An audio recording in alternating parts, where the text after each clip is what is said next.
know. Okay, so but you got to. He's at the temple, and he's in the was called the court of the women, ladies. And everybody could be there, but it was called the court of the women. It was the most populous place, and a lot of traffic there.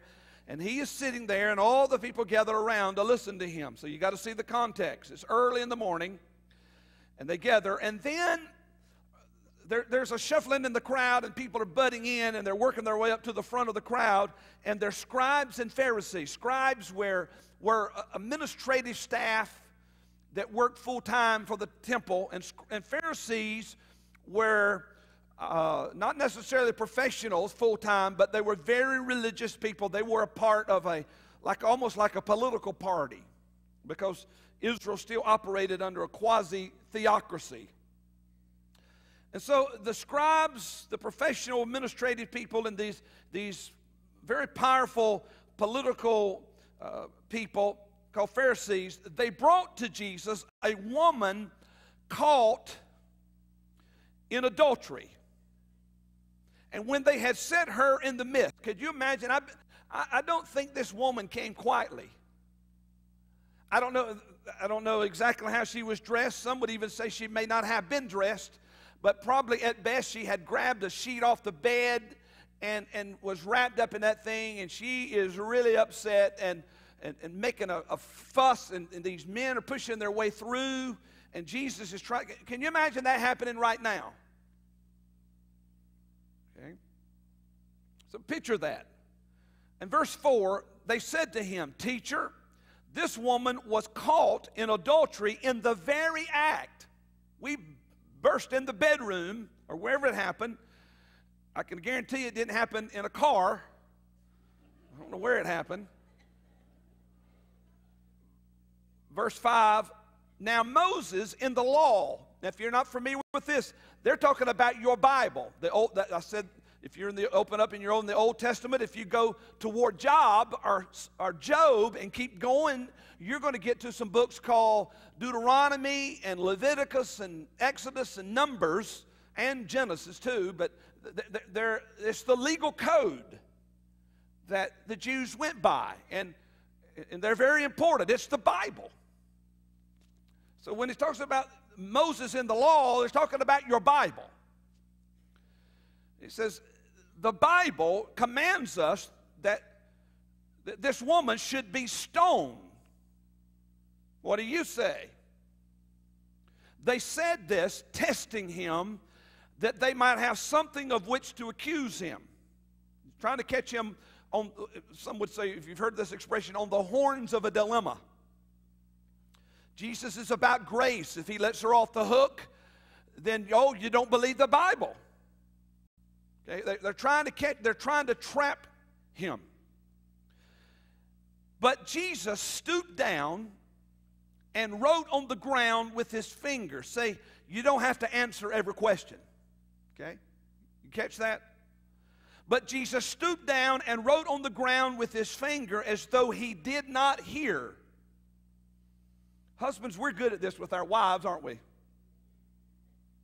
So when they continued asking him, did you notice yesterday, any of you that happened to notice on my Facebook or my Twitter account, and I took the verse about it's better to live on the corner of a roof than to live with a nagging woman, and I sort of said what's good for the goose is good for the gander, and I changed it to a husband. Well, this is what inspired it. They just kept nagging Jesus. Men nag too, don't they, ladies? It was just happened to be a man that wrote that chapter. And so when they continued asking him, he raised himself up and said to them, he who is without sin among you, let him throw a stone at her first. And then verse 8, he just stooped back down and continued to write on the ground. Then those who heard it, being convicted by their conscience, went out one by one, beginning with the oldest even to the last, and Jesus was left alone and the woman standing in the midst. When Jesus had raised himself up and saw no one but the woman, and remember everybody else, they're getting a visual lesson. The rest of the people are still there. still saw her, he said, "Woman, where are your accusers? Has no one condemned you?" And she said, "No one, Lord." And Jesus said to her, "Neither do I condemn you. Go and sin no more." Then he said, "I am the light of the world. And he who believes in me, whether they're an adulterer or the accuser of the adulterer, will not walk in darkness, but will have life." That's the context. This helps us to understand. This is a case study to help you to understand what it means by Jesus being the light of the world. Now, let's put it this way. Let me help you a little bit here. Maybe let's run it through. We have different lenses. There's three different kind of lenses you can have here today. And when you're as blind as I am, Jonathan, don't take my flashlight. I'll need it in the second service. When you're as blind as I am, you have backup. I never travel anywhere without, this is the same prescription as the glasses I have on. I never travel anywhere without a backup. Anywhere. I've got them, because if these break, I can't drive. I'm helpless. I can't see. I'm miserable. I'd rather go to bed and not get out of the bed till somebody finds my glasses. I can't function. And so, I hardly ever wear them, but I also have prescription sunglasses. This is not the same prescription. These are not quite as good. They're quite as strong because I've had them for so many years, and I don't wear sunglasses a whole lot.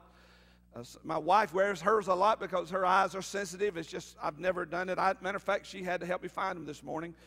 But let's say I want to look at life, look at this situation. Don't I look cool?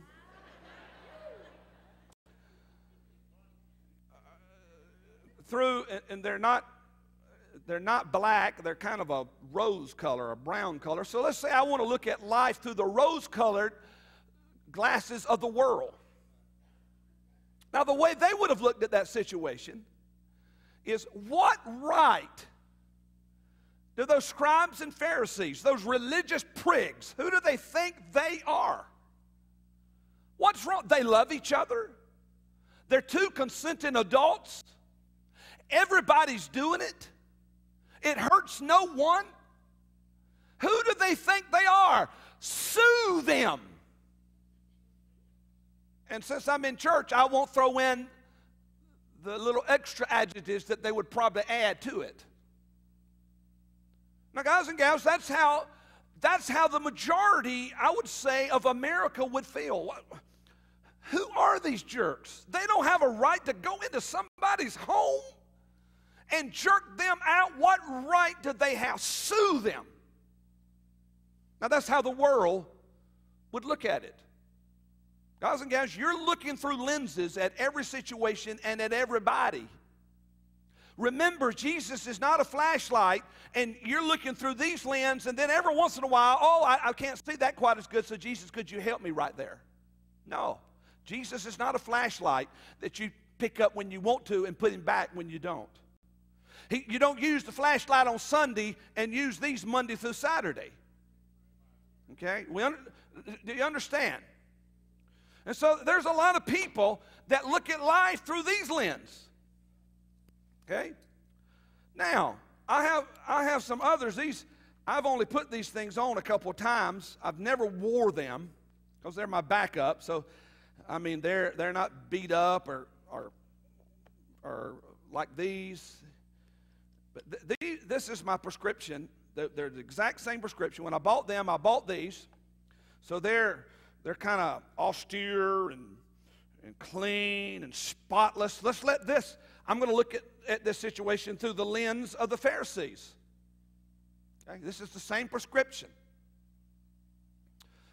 So the dark's off. I'm looking at you, and I'm going to look at it through the Pharisees' eyes, through the lens of the law. And guys and gals, technically, they are right.